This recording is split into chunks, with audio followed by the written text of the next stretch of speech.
آل محمد اللہ کی عزت ہے، اور ان سے نسبت رکھنے والی ہر چیز کی عزت دراصل حرمت خداوندی ہے۔ تعزیہ خدا نہیں، علم خدا نہیں، سلجنا خدا نہیں، امام حسین علیہ السلام خدا نہیں۔ جس طرح امام حسین علیہ السلام اللہ کی نشانی ہے، امام حسین علیہ السلام کو دیکھیں یا ان کی زری کو دیکھیں، تعزیہ دیکھیں، ذوالجناح دیکھیں، تو جیسے امام حسین علیہ السلام یاد آتے ہیں، اسی طرح بالکل میں دامن پھیلا کے دعا کروں اللہ آپ کو کربلا لے جائیں، کربلا لے جائیں تو اللہ یاد آتا ہے۔ کربلا جا کے پتہ چلتا ہے کہ واقعی کوئی توحید ہے۔ یہ کعبہ جو ہے، کعبہ یہاں اللہ آیا ہے، کبھی آئے گا؟ کعبہ تو محدود ہے، اللہ لا محدود ہے، اور جہاں نہ اللہ آیا ہے نہ اللہ نے آنا ہے اس طرف منہ کر کے سجدہ ہو سکتا ہے؟ سجدہ تو اللہ کو ہے نا، کعبے کی طرف منہ کیوں ہے؟ یا اللہ یہ تیری نشانی ہے، اسے دیکھیں تو تو یاد آتا ہے۔ اگر کوئی بندہ امام حسین علیہ السلام کے حرم میں جا کر زری مبارک کے سامنے سجدہ کرے تو ہرگز شرک نہیں، کیونکہ اس سجدے کا مطلب یہ ہے کہ یا اللہ تیرا شکر ہے تو نے مجھے وہ جگہ دیکھنی نصیب کی جہاں جا کے حسین یاد آتا ہے، حسین کو دیکھ کے تو یاد آتا ہے۔ تعظیم کا سجدہ بالکل جس طرح آدم کے سامنے جائز تھا اسی طرح ان کی زریوں کے سامنے بھی اسی طرح جائز ہے۔ تو فتح العوام پڑھ کے دیکھیے، مولانا منظور حسین نقوی نے بھی یہی لکھا، آل محمد کی عزت کو زمانے نے پہچانا ہی نہیں۔ مجھ سے پہلے بھائی پڑھ رہے تھے کہ قید آزاد ہوئی، ایک جملہ جب وہ پڑھ رہے تھے تو میں سوچ رہا تھا، یہ جملہ میں نے خود اپنی آنکھوں سے کتابوں میں دیکھا ہوا ہے۔ میری مخدومہ کو جب آ کے امام سجاد نے بتایا نا کہ پھوپھی قید رہا ہو گئی، بی بی نے فرمایا جا کے اس سے پوچھ تیری شام میں سے پتھر ختم ہو گئے ہیں۔ اور بالکل میں اپنی بات کا ضامن جب تک میری زندگی ہے، بی بی نے فرمایا اس سے کیا ہے شام میں اعلان کروا دے کہ جب میں شام آئی تھی نا، شام میں رش بہت زیادہ تھا، شاید کوئی عورت اپنے پردہ داری کی وجہ سے مجھے پتھر نہ مار سکی ہو، اگر کسی کے دل میں حسرت رہ گئی ہو میں 3 دن شام میں موجود ہوں، جس نے پتھر مارنے ہو وہ آ کے علی کی بیٹی کو پتھر مار، جس نے میرے بابا علی سے کوئی بدلہ لینا ہو وہ آ کے مجھے پتھر مار۔ شہداء کے سارے بشیر ابن جزلم موہاری، جب کبھی لاہور جاؤ نا بی بی پاک کے حرم پر، تو جو پہلے والا نقشہ تھا جو ہے وہ تو میں نہیں جانتا کیونکہ میں ابھی تک جا نہیں سکا، 2 گیٹ تھے نا، دونوں گیٹوں کے درمیان یہ جو کونا ہے، اس کونے میں جو قبر ہے وہ بشیر بن جزلم کی قبر ہے، یہی ہے وہ بشیر بن جزلم۔ جب جاؤ شکریہ ادا کیا کرو، تیری مہربانی تو نے وہاں علی کی بیٹیوں کا احساس کیا جہاں کسی نے احساس نہیں۔ بشیر بن جزلم کو ساتھ لیے، سر شہداء کے ساتھ لیے، زندان سے باہر آ کے کھڑے ہو گئے۔ میرا رومال میں نے پسینہ صاف کیا، اتنا پاک نہیں کہ میں اسے مثال دوں چونکہ اسے میں سر پہ رکھتا ہوں، یوں بی بی عالیہ کے محمل کی مہار امام سجاد کے کندھے پہ تھی، یوں ہاتھوں پہ باپ کا سر تھا۔ کھڑے ہو کے فرمایا پھوپھی مدینے جانا ہے یا نجف یا کربلا؟ بی بی نے فرمایا کربلا۔ کیوں؟ فرمایا میرے حسین کا چہرم کریم، مجھے لے جاؤ اس بے کفن کی قبر پر۔ فرمایا پھوپھی 2 رستے شام جاتے ہیں، ایک وہ جو سیدھا ہے، دوسرا وہ جس سے ہمیں حرامی لے کے آئے تھے۔ قبر اس کے کہ بی بی عالیہ جواب دیتی ہیں، حضرت رباب نے فرمایا سجاد اس رستے پہ سے لے جا جس رستے پہ میری سکینہ کی قبر۔ خدا کرے کسی کا کوئی عزیز پردیس میں کبھی نہ پڑے، پردیس میں تو کوئی بیٹا تو دور کی بات دوست مر جائے نا، اسے دفن کر کے آنا بہت مشکل ہوتا ہے۔ سجاد کی تو بہن مر گئی۔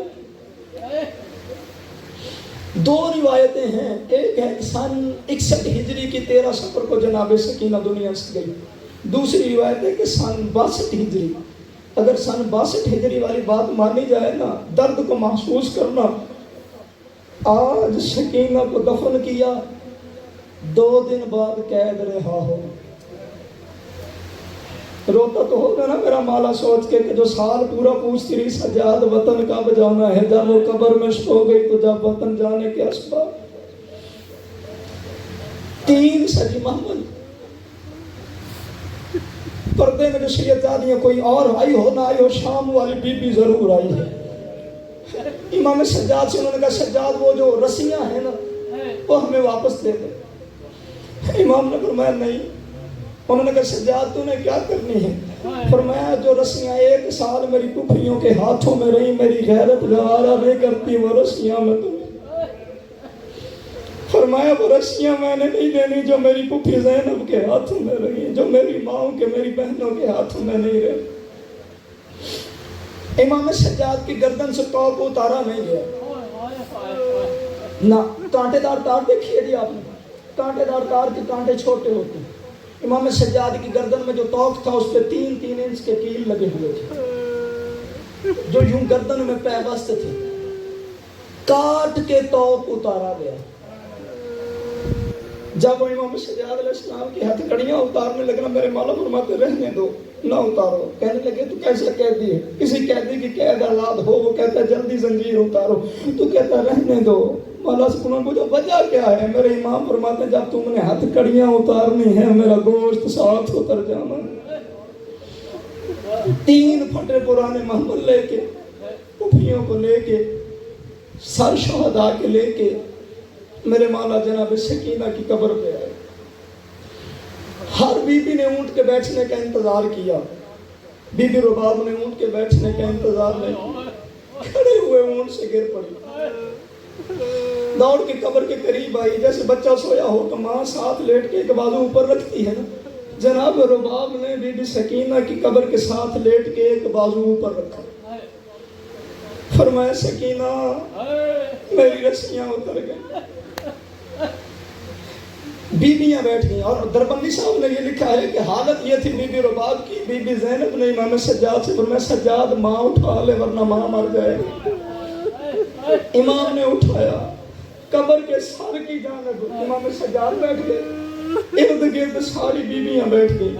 بی بی رباب نے فرمایا سجاد میں نے آج تک کوئی فرمائش نہیں کی، سجاد کچھ مانگو تو دے گا۔ فرمایا اماں ماں سوچ کے مانگنا، میں حالات کا غریب ہوں۔ فرمایا یہ بات ذہن میں رکھ کے مانگوں گی تو حالات کا غریب ہے، تو ذات کا تو علی ہے نا، وہ مانگوں گی جو تو دے سکے۔ اماں مانگے۔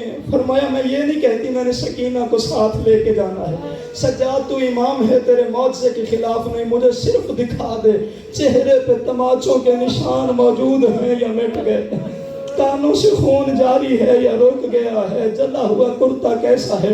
علماء نے لکھا ہے کہ جیسے کسی کو دفنایا جائے ویسے اٹھے گا۔ علماء فرماتے ہیں ہر بندہ قیامت والے دن آزاد ہاتھوں سے اٹھے گا۔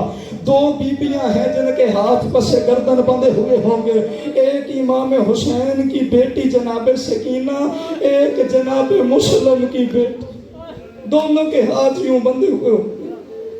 فرمایا تو امام ہے تیرے معجزے کے خلاف نہیں، مجھے دکھا چہرے پہ تماچوں کے نشان ہیں یا مٹ گئے۔ سر کی جانب بیٹھے تھے نا، یوں میرے امام نے دائیں ہاتھ سے اشارہ کیا، سجی قبر سے نکلی، پھوپھی کو نہیں ملی، ماں کو نہیں ملی، بہنہ کو نہیں ملی، چلتی چلتی امام سجاد کے پاس آئی۔ فرمایا سجاد اگر کڑیاں اتر گئی ہیں مجھے ہاتھوں پہ روشے دے لینے دے۔ فرمایا سکینہ کیوں؟ فرمایا میں اپنے حصے کا پینے والا پانی تیری کڑیوں پہ ڈال دیا کرتی تھی، اور جب تیرے زنجیر تپ جاتے تھے میں اپنا پانی تیرے زنجیروں پہ ڈالتی تھی۔ سجاد زنجیر اتر گئے ہیں تو مجھے ہاتھوں پہ بوسے دے۔ امام نے فرمایا سکینہ میں حالات کا غریب ہوں، ذات کا علی ہوں، آ میرے ساتھ، میں تجھے نجف لے جاؤں، دادا علی کے پاس دفن کروں گا، کربلا لے جاؤں بابا کے پاس دفن کروں گا، مدینے لے جاؤں نانے محمد کے پاس دفن کروں گا۔ بی بی نے فرمایا نہ۔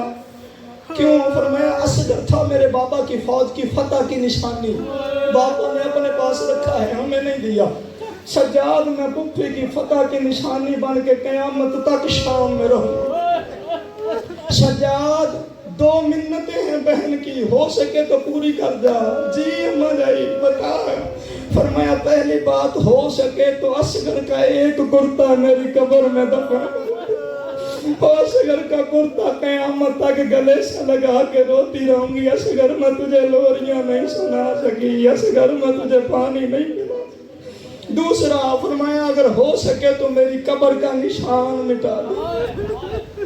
سجاد شام سے جاتے ہوئے میری قبر کا نشان نہ رہنے دینا. کیوں بہن؟ فرمایا اس لیے مجھے شمر سے بڑا ڈر لگتا. بی بی زینب نے شام کے جب باہر پہنچ گئی نا تو شام کی ساری عورتیں بی بی کو وداع کرنے کے لیے آئیں. شام کے باہر کھڑے ہو کے علی کی بیٹی نے کہا شام والی عورتوں تم نے مجھے جی بھر کے پتھر مارے, میں نے تمہیں تکلیف کبھی نہیں دی. ہاں اگر ہو سکے تو کبھی کبھی میری سکینہ کی قبر پہ چراغ جلا دینا. اور میں جا رہی ہوں میری سکینہ کی قبر پہ چراغ جلانے والا کوئی. قافلہ لے کے کربلا پہنچے. ہر بی بی جلدی سے محمد سے اتری. جلدی کی وجہ پتہ کیا تھی؟ جب گئی تھی تو لاشیں تھی, اب قبریں بنی ہوں. بی بی زینب کی حالت یہ تھی بی بی سے چلا نہیں جاتا تھا. بی بی نے فرمایا سجاد مجھے اپنے چچا عباس کی قبر پہ لے جاؤ.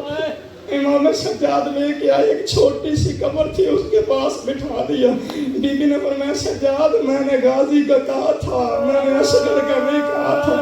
فرمایا پھوپھی یہی تو میرے چچا عباس کی قبر ہے. فرمایا عباس سجاد میرے عباس کا قد بہت دراز تھا, یہ قبر بہت چھوٹی ہے. فرمایا پھوپھی میں نے بڑی کوشش کی, مجھے سارا غازی ملا, تو مجھے جتنا غازی مل گیا میں اتنا عباس دفن کر گیا. یہی میرے غازی کی قبر. بی بی مولا عباس کی قبر سے اٹھی امام حسین علیہ السلام کی قبر پہ. بی بی امام حسین کی قبر کے پاس بیٹھ گئی. امام سجاد حضرت عباس کی قبر کے پاس بیٹھے. فرمایا چچا قبر سے باہر آ.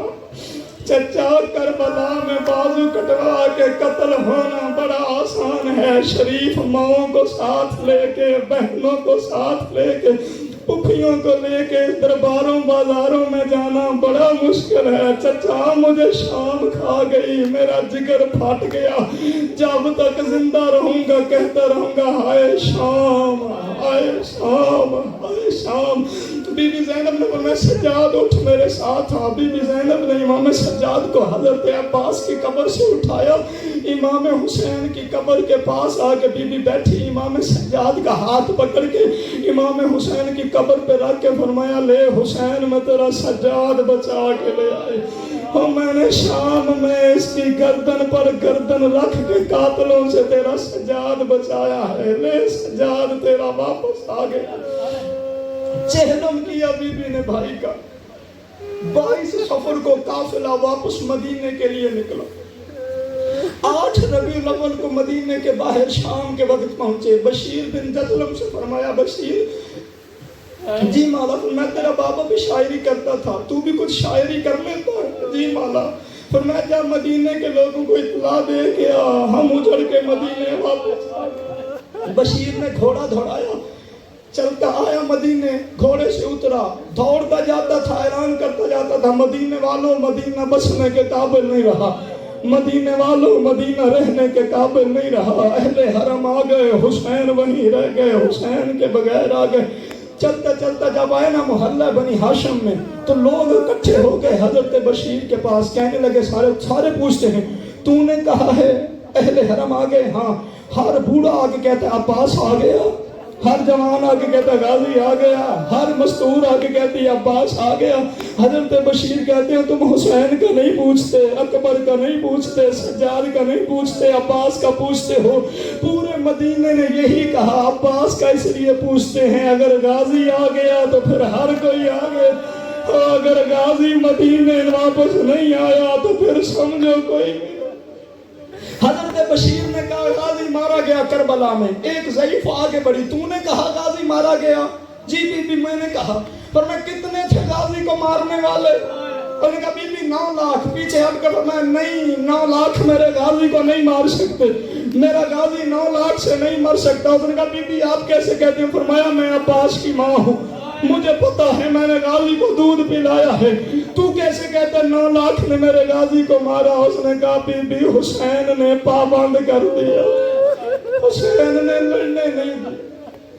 مدینے میں اعلان ہو گیا. حضرت محمد حنفیہ نے نوکروں سے کہا چلو استقبال کرنا. نوکروں نے گھوڑے پہ زین رکھی, لا کے گھوڑا پیش کیا. حضرت محمد حنفیہ کی گھوڑے پہ نظر پڑی, فرمایا حیا نہیں آتا جس کی بہنیں 9 میل پیدل چلی ہوں وہ بلا گھوڑے پہ چڑھ سکتا. امام سجاد کے پاس سے گزرے, فرمایا چچا مجھے ملے کیوں نہیں؟ فرمایا تو کون ہوتا ہے مجھے چچا کہنے والا؟ مجھے چچا کہے تو سجاد کہے, مجھے چچا کہے تو علی اکبر کہے, مجھے چچا کہے تو قاسم کہے. فرمایا چچا مجھے پہچان, میں سجاد. فرمایا سجاد میں چچا ہوں, تو بھتیجا ہے. میری داڑھی کالی ہے, تیری داڑھی سفید ہو گئی. فرمایا چچا تو مدینے میں تھا, مجھے شام کھا گئی. چچا میں نے پپھی بغیرتوں کے مجمع سے گزرتے ہوئے دیکھا. قافلہ مدینے میں داخل ہوا جس کے لیے میں نے سارا مسائل پڑھا. یہ ایک جملہ ہے, خدا کرے میں سمجھا سکوں. سارا قافلہ آیا روضہ رسول پہ. جناب زینب عالیہ جب آئی ہے نا تو چوکٹ کے ساتھ یوں پشت لگا کے بڑی دیر یوں بی بی نانے کی قبر کی طرف دیکھ کے روتی ہے. آپ نے نہیں دیکھا میری طرف, آپ نے توجہ نہیں کی میری بات پہ. چوکٹ سے دروازے سے یوں ٹیک لگا کے بی کافی دیر کھڑی قبر نبی کی طرف دیکھتی رہی اور روتی رہی. دربندی اور نفس المحموم شیخ مفات الجنان اور شیخ قمی نے لکھا ہے کہ بی بی یوں چلی کہ بی بی کے قدم یوں لڑکھڑا رہے تھے, یعنی بہت زیادہ تھکاوٹ تھی. قبر نبی کے پاس بیٹھی بی بی, فرمایا نانا چاہے قبر میں بیٹھ کے سون چاہے باہر آ کے. نانا تیری امت نے مجھے بڑا مارا ہے, نانا تیری امت نے مجھے دربار اور بازار دکھائے ہیں. اور بی بی نے ایک جملہ کہا جو ماتم کرنے کے لیے کافی ہے. بی بی نے فرمایا نانا اگر 2 نامحرم تیرے پاس نہ سوئے ہوتے نا, میں تجھے کرتا اٹھا کے دکھاتی تیری امت نے مجھے کتنا مارا. نانا میرا سار زخمی, نانا میری پوست زخمی, نانا مجھے تیری امت نے بڑا.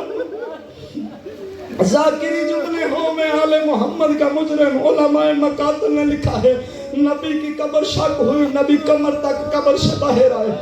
فرمایا زینب بیٹا میرے قریب آ, میں تیرے سر پہ بوسہ دوں. بی بی اٹھ کے 4 قدم پیچھے ہٹی. فرمایا نا میرے سر پہ بوسہ نہ دینا. کیوں دینا؟ وہ بھائی تیرے مارے گئے, دین میرا بچہ اجڑ تو گئی, دین میرا بچہ بازاروں میں تو رول گئی, دین میرا بچہ قید تو گزارتی رہی, دین میرا بچہ, کیوں تیرے سر پہ بوسہ نہ دوں؟ فرمایا نا تیری امت نے مجھے بڑا مارا, نا میرا سر زخمی, نا میرے سر پہ ہاتھ نہ رکھنا, نا میرے سر پہ بوسہ نہ دینا. فرمایا زینب بیٹھا کوئی دکھ سنا. فرمایا نانا یہ دکھ کوئی کم ہے, یزید کے دربار میں فضہ کے 500 حمایتی اٹھ کے کھڑے ہو گئے. نانا میں کہتی رہی جس کا کلمہ پڑھ رہے ہو میں اس محمد کی نواسی ہوں. نانا میں بتاتی رہی میں نبی کی نواسی ہوں, میں علی کی بیٹی ہوں. نانا فضہ کی حمایت کی لوگوں نے, نانا تیری بیٹی کا وہاں حامی کوئی نہیں اٹھا. زینب کوئی دکھ سنا. نانا دربندی فرماتے ہیں جو نبی نے فرمایا کوئی دکھ ایسا سنا جو ظلم کی انتہا ہو گئی ہو. بی بی نے فرمایا نانا قیامت تک پچھتائے گا وہ ظلم جو مجھ زینب پہ نہیں ہوا. دربندی فرماتے ہیں حالت قیامت تک پچھتائے گا وہ ظلم جو مجھ پہ نہیں ہوا. دربندی فرماتے ہیں حالت بی بی کی یہ ہو گئی, بی بی 9 بار اٹھی 9 بار بیٹھی, یعنی بے قراری سے بی بی اٹھتی ہیں اور بیٹھتی ہیں. اتنا روئی بی بی کی چادر آنسوؤں سے بھیگ گئی. پر میں نانا تو نہ پوچھتا تو میں کبھی نہ بتاتی. نانا ایک دکھ مجھے قبر کی دیواروں تک رلائے گا. زینب کون سا؟ بھائیوں کا نہ, نانا بیٹوں کا نہ, نانا اکبر کا نہ, نانا. پر میں نانا ساری دنیا ماری جاتی پر میرا اکبر نہ مارا جاتا. نانا میں نے اکبر برکے میں اس کی برسی کے لیے تو چھپا کر نہیں پالا تھا, پر نانا یہ دکھ بھی نہیں ہے. زینب چادر کا نہ, نانا زینب کون سا دکھ؟ پر میں نانا یہ دکھ مجھے قبر کی دیواروں تک نہیں بھولے گا کہ نانا کربلا سے لے کے شام تک ہر موڑ پر ہر چوک پر علی اکبر کا قاتل حسین ابن نمیر میرے اونٹ کے سامنے آ جاتا تھا, ہنس کے کہتا تھا اکبر کو برسی میں نے ماری تھی, ہنس کے کہتا تھا آل محمد کا بخت میں نے لوٹا تھا. نانا تیرا ہم شکل میں نے اس کی برسی کے لیے تو نہیں پالا تھا. بی بی نانے کی قبر سے اٹھی, حسن کی قبر پہ بیٹھی. بی بی فرمایا حسن تیری میت سے میں نے تیر کھینچا تھا, حسن میں حسین کی میت میں سے تیر بھی نہیں کھینچ سکی. اور 25 رجب مجھے بات یاد آج ہے 25 رجب جب نبی نے کاغذ قلم مانگا تھا اس دن 25 رجب تھی, جمعرات کا دن تھا. آج جمعرات بھی ہے, آج 25 رجب بھی ہے. یعنی بالکل وہ جو 11 ہجری میں جس دن وفات رسول تھی جو دن تھا وہی دن وہی تاریخ آ رہی ہے اس دفعہ. پر میں حسن میں نے تیری میت سے تیر کھینچے, میں حسین کی میت سے تیر بھی نہیں کھینچ سکی. جی بھر کے میں حسین کی لاش پہ رو نہیں سکی. حسن کا سلام کیا, اٹھ کے ماں کی قبر کے پاس آئی. نانے کی قبر کے پاس بیٹھی تھی, حسن کی قبر کے پاس بیٹھی تھی, ماں کی قبر کے پاس بیٹھی نہیں. بی بی ماں کی قبر پہ گر پڑی. فرمایا اماں تیری مرضی, چاہے قبر میں بیٹھ کے سن چاہے باہر آ کے سن. اماں دیکھ میری پوست زخمی, اماں میرا سار زخمی, اماں میں کربلا گئی, اماں میں شام گئی, اماں میں بازار گئی, اماں میں زندانوں میں گئی. اماں جو آسان کام تھے وہ تیرے بیٹوں سے کروائے ہیں, اور جو مشکل کام تھے وہ میں زینب آپ کر کے آئی ہوں. قیامت تک کے لیے ہم شیعوں کو ماتم کرنے کے لیے بی بی زینب کا یہ جملہ کافی ہے. فرمایا اماں تجھے پتا ہے تیرے بابے کا سب کچھ بچ گیا ہے اور میرے بابے کا کچھ بھی نہیں بچا. اماں میں دین بچائی, اماں میں کلمہ بچائی, اماں اسلام بچ گیا, اماں قرآن بچ گیا, پر مجھے ماں کہنے والا کوئی نہیں. اللہ لعنت اللہ علی القوم الظالمین.